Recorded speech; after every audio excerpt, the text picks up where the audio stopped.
하나님은 살아 계십니다. 우리가 반드시 기억해야 할 것은 하나님은 살아계시고 살아계신 하나님께서 내가 연약하고 부족해도 나를 사랑하신다. 믿습니까? 그렇다면 나의 믿음을 삶의 스타일로 하나님 앞과 가족들과 사람들 앞에 보일 수 있어야 됩니다. 어떻게? 따라합시다. 밝고 맑고 행복하게 산다. 감사하며 산다. 긍정적으로 산다. 웃으며 산다. 한번 웃어줍시다.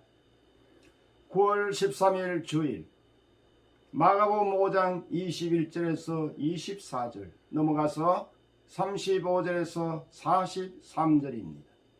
제목은 두려워 말고 믿기만 하라. 마가복음 5장 21절부터 읽어드립니다. 예수께서 배를 타시고 다시 맞은편으로 건너가시니 큰 무리가 그에게로 모이거늘 이에 바닷가에 계시더니 회당장 중에 하나인 야이로라 하는 이가 와서 예수를 보고 발 아래 엎드려 간곡히 구하여 이르되 내 어린 딸이 죽게 되었사오니 오셔서 그 위에 손을 얹어사 그로 구원을 받아 살게 하소서 하거늘 이에 그와 함께 가실새 큰 무리가 따라가며 애워싸 밀더라. 35절 아직 예수께서 말씀하실 때에 회당장의 집에서 사람들이 와서 회당장에게 이르되 당신이 딸이 죽었나이다. 어찌하여 선생을 더 괴롭게 하나이까? 예수께서 그 하는 말을 곁에서 들으시고 회당장에게 이르시되 두려워하지 말고 믿기만 하라 하시고 베드로와 야고보와 야고보의 형제 요한 외에 아무도 따라옴을 허락하지 아니하시고 회당장의 집에 함께 가서 떠드는 것과 사람들이 울며 심히 통곡함을 보시고 들어가서 그들에게 이르시되 너희가 어찌하여 떠들며 우느냐? 이 아이가 죽은 것이 아니라 잔다 하시니 그들이 비웃더라. 예수께서 그들을 다 보내신 후에 아이의 부모와 또 자기와 함께한 자들을 데리시고 아이 있는 곳에 들어가사 그 아이의 손을 잡고 이르시되 달리 다금 하시니 번역하면 내가 내게 말하노니 소녀야 일어나라 하심이라. 소녀가 곧 일어나서 그러니 나이가 12살이라. 사람들이 곧 크게 놀라거늘 예수께서 이 일을 아무도 알지 못하게 하라고 그들을 많이 경계하시고 이에 소녀에게 먹을 것을 주라 하시니라. 아멘. 역사가 도인비가 있죠. 도인비는 그리스 이후 인류 역사는 도전, 챌린지, 도전과 응정, 레스폰스의 역사라고 말하고 두 가지 예를 듭니다. 중국의 황하 문명과 로마 대제국 건설을 들었습니다. 중국의 황하 문명은 여름에는 살인적 더위와 홍수로 겨울은 혹한으로 시련과 절망의 강이었지만 중국 사람들은 이 시련의 도전에 맞서 싸우면서 적응하고 극복하는 과정에서 황하 문명을 이뤘다는 겁니다. 로마 제국은 원래 풀 한 폭이 없는 돌 자갈밭과 열병이 들끓는 황야였지만 로마인들은 인류 역사상 가장 위대한 대제국을 건설했다고 역설했습니다. 사실 토인비가 몰라서 그렇지 한국인만큼 강인하게 살아남은 민족은 없습니다. 모든 도전을 이겨내고 지금의 세계 10위의 나라가 된 것입니다. 여기에는 우리의 노력에 하나님의 은혜가 더해졌기 때문입니다. 그런데 도전과 응전은 인류 역사뿐 아니라 우리의 신앙에도 그대로 적용되는 말입니다. 우리의 신앙에도 끊임없는 도전이 있습니다. 그 도전 앞에 내가 어떻게 반응하고 이겨내는가가 관건이에요. 중요한 것은 우리의 마음의 태도입니다. 오늘 말씀으로 우리 앞에 닥치는 어떤 시련도 이겨낼 수 있는 힘을 얻는 시간이 될 수 있기를 바랍니다. 도전 앞에 인간은 언제나 딜레마에 빠져요. 포기할까? 어렵기 때문에. 아니면 용기를 내어 내 볼까 하는 딜레마입니다. 그런 의미에서 신앙은 딜레마입니다. 이렇게 할까? 저렇게 할까? 결정을 하지 못하고 고민하는 상태가 딜레마입니다. 여러 딜레마 중에 가장 큰 딜레마가 내 눈에 보이는 현실과 내 귀에 들리는 상황과 하나님의 말씀 사이의 딜레마예요. 누가복음 5장에 보면 베드로를 부르신 사건이 기록되어 있죠. 베드로는 밤새도록 열심히 그물을 내렸지만 한 마리의 고기도 잡지 못했습니다. 베드로는 갈릴리 바다 어부 전문가입니다. 몸은 파김치가 되고 물에 젖은 솜처럼 나른합니다. 얼마나 지쳤겠습니까? 이미 또 고기 잡는 일은 끝났습니다. 그런데 예수님이 베드로의 배를 빌려 타시고 말씀을 전하신 후에 베드로에게 말씀하세요. 깊은 데 가서 그물을 내려라. 베드로는 알아요. 고기가 잡히지 않을 것을. 결과는 뻔합니다. 이 베드로의 생각은 뭐죠? 자신의 경험과 자신의 지식입니다. 그물을 내려보았자 허탕치는 거죠. 이미 몸도 피곤하고 만신창이가 되었습니다. 지금 예수님의 말씀을 따른다는 것은 너무나 어렵습니다. 사람은 논리적으로 이해가 되지 않으면 말을 듣지 않습니다. 예수님의 말씀은 논리적으로 맞지 않는 것이죠. 자기의 지식, 논리, 경험과 그러나 예수님의 말씀 뭐예요? 깊은 데 가서 그물을 내려라. 이 둘 사이에 딜레마가 생기는 겁니다. 지금 회당장 야이로는 예수님과 함께 집으로 가고 있습니다. 그런데 그때 이제 집에서 보낸 종들이 찾아와요. 선생님을 더 이상 괴롭게 하지 마세요. 당신의 아이가 죽었습니다.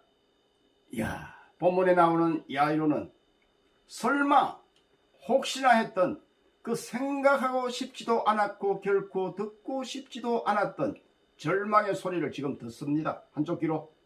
뭐죠? 당신의 딸이 죽었습니다. 여러분, 죽음은 모든 것의 끝입니다. 내가 이 세상에서 가장 사랑하는 딸이 죽다니 한순간 두 다리의 맥이 풀리고 주저앉았습니다. 그는 회당장이라는 체면을 무릅쓰고 주님 앞에 찾아 나왔는데 이제는 끝났구나. 엄청난 좌절감이 엄습해 옵니다.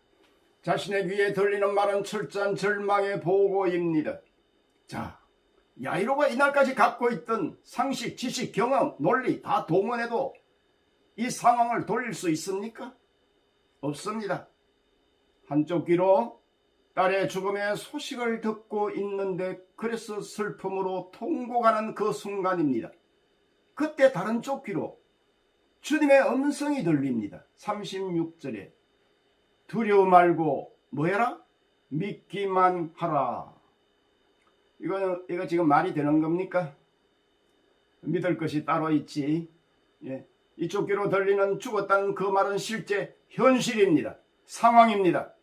이 상황을 되돌릴 수 없다는 것은 믿지 말라고 해도 믿어져요. 그런데 또 다른 쪽 귀에 다른 말이 들립니다. 바로 예수님의 음성입니다. 두려워 말고 믿기만 하라. 너무나 믿기 어려운 현실과는 전혀 동떨어진 말입니다. 아이가 살아날 것이라는 뜻입니다. 현실과 주님의 음성 중에 어느 것을 믿어야 합니까? 믿음의 딜레마가 찾아온 것입니다. 집에 도착해서도 사람들이 아이가 이미 죽었기에 울고 있는 그 모습을 보고 있는데 야이로의 마음에 딸이 죽었구나. 또 그런 마음이 들겠죠. 그때 주님은 또 말씀하십니다. 전혀 현실과는 동떨어진 논리적으로 이해가 안 되는 말씀을 하십니다. 아이가 죽은 것이 아니라 잔다. 믿을 수 있어요? 여러분, 신앙은 끊임없는 딜레마입니다. 그래서 하나님의 말씀대로 순종하기가 진짜 어려운 것입니다. 사실 믿음을 주셔야 믿을 수 있는 것이죠. 예수님이 우리에게 원하시는 것은 눈에 보이는 것, 귀에 들리는 것, 그것을 뛰어넘는 신앙을 원하십니다.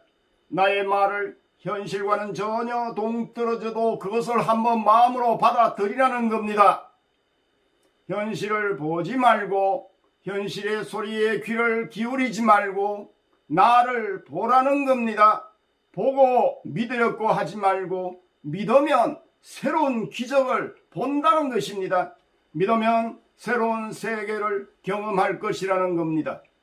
주님은 지금 야이로에게 현실과는 전혀 맞지 않는 말씀을 하세요.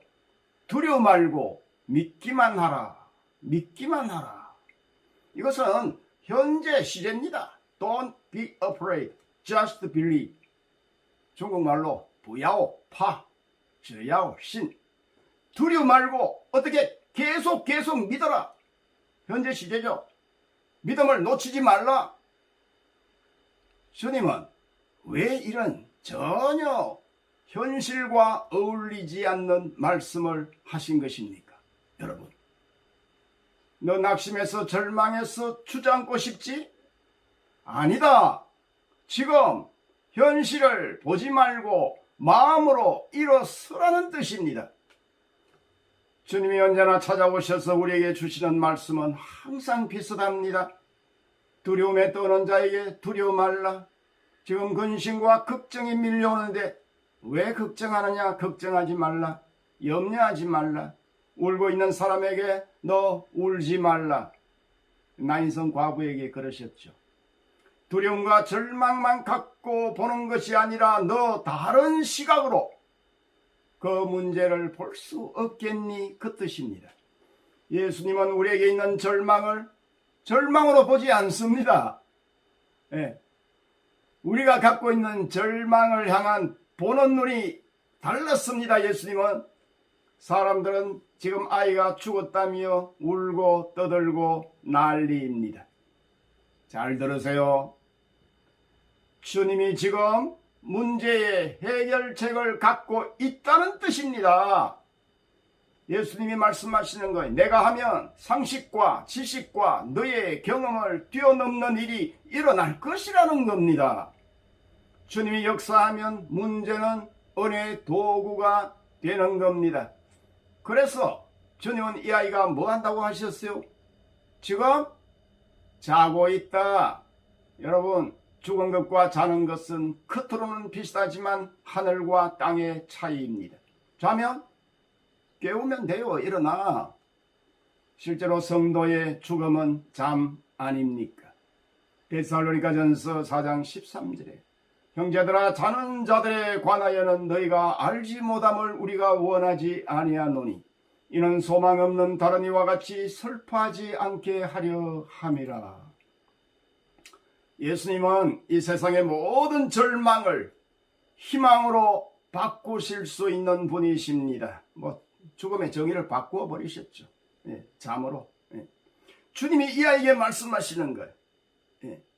만물을 창조하신 그분이 지금 말씀하시는 거예요. 달리 다굼. 소녀야, 그만 자고 일어나. 그러니 이 아이가 기지개를 켜면서 잘 잤다. 일어나는 겁니다. 아주 중요한 문제가 있습니다. 주님은 십자가에서 절망을 희망으로, 죽음을 부활로 바꾸신 분이십니다. 이걸 믿어야 합니다. 그분만이 현실과는 전혀 어울리지 않는 말씀을 하셔도 그대로 되는 겁니다. 주님 앞에 나오면 언제나 그곳에는 희망이 있습니다. 믿음은 현실을 보고 듣는 것이 아니라 하나님의 음성을 듣는 것입니다. 세 가지를 기억하세요. 오늘 말씀에. 첫 번째, 예수님의 말씀을 늘 들어야 합니다. 지난주 로마서 10장 17절에 그러므로 믿음은 들음에서 나며 들음은 그리스도의 말씀으로 말미암았느니라. 그런데 하나님의 말씀을 들으면요, 문제가 있을 때 딜레마가 생겨요. 포기하려는 생각에서 두 마음이 생기는 거예요. 포기하지 말까? 말씀대로? 시소 게임을 하다가 계속 말씀을 들으면 믿음 쪽으로 기울게 되는 것입니다. 말씀이 희망의 빛입니다. 과학이 희망이 아닙니다. 돈이 희망이 아닙니다. 주님이 우리의 궁극적 희망입니다. 이 세상에 있는 그 어떤 것도 우리의 희망의 메시지가 되지 못합니다. 주님 자신이 주님이 약속하신 말씀이 우리의 희망입니다. 딜레마를 이기고 주님 말씀을 따르면 놀라운 일이 내 인생에 일어납니다. 야이로가 집에 도착하니 사람들은 아이가 죽었다 고하는 소리가 들리는데 예수님은 잔다. 우리의 귀에도 두 가지의 소리가 들립니다. 절망의 소리와 주님의 음성입니다.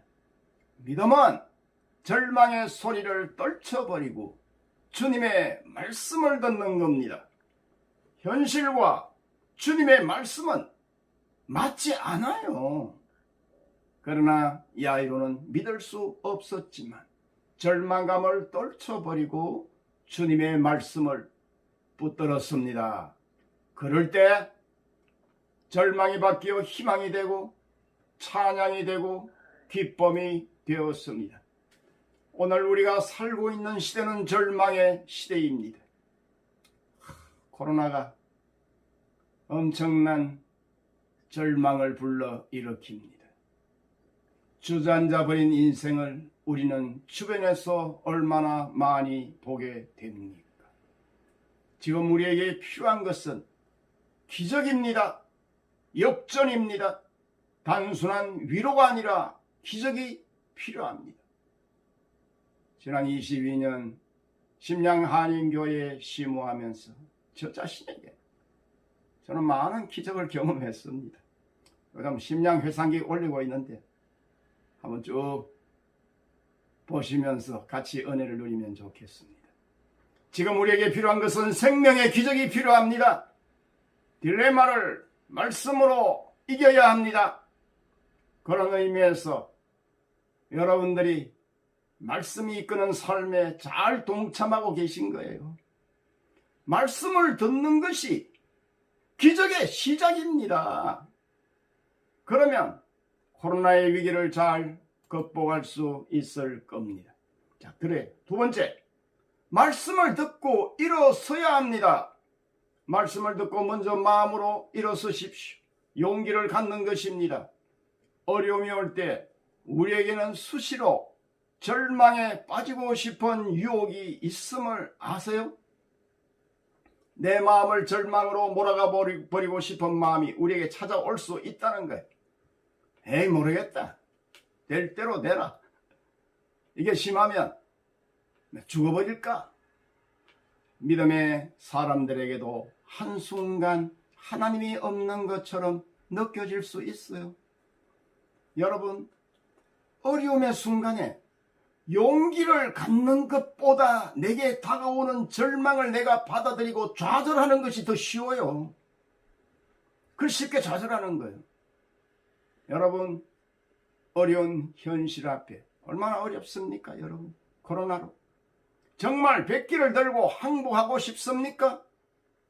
안 될 말입니다. 패배자의 정신을 벗어 던지고 긍정적인 사고와 믿음을 받아들이십시오. 그래, 이 시험을 이기고 말 거야. 오랫동안 고통스러웠지만 이 병마를 이기고 말 거야. 이제는 참된 자유자가 될 거야. 나와 내 집은 주님만 섬길 거야. 믿음의 반석 위에 내가 굳게 서리라. 나는 흔들리지 않아. 여러분, 우리는 다시 일어설 수 있습니다. 왜? 주님이 내 손 잡아 주시기 때문입니다. 이것을 명심하십시오. 우리는 원래 절망과 패배 속에 살도록 창조되지 않았습니다. 부정적인 정신은 우리의 에너지를 고갈시킵니다. 우리를 약화시킵니다. 가장 성공적인 삶을 살 수 있는 비결은 언제나 자신을 하나님 앞에 하나님의 사랑하는 자, 자신을 긍정적으로 바라보는 것입니다. 왜 주님이 부활하셨습니까? 부활의 주님을 믿는 자마다 그 부활의 놀라운 기적을 체험할 것이라는 것입니다. 나의 인생의 기적을 원하십니까? 새로운 역전을 원하십니까? 그러기 위해서는 먼저 주님의 음성을 듣고 믿음을 가지고 현실은 달라진 것이 없지만 아니 더 악화되었다 할지라도 딜레마를 이기고 말씀의 능력으로 일어서야 합니다. 마음에서 새로운 각오가 있어야 합니다. 주님을 바라보고 마음으로 새로운 오기를 가져야 합니다. 그러면 주님이 찾아오십니다. 왜?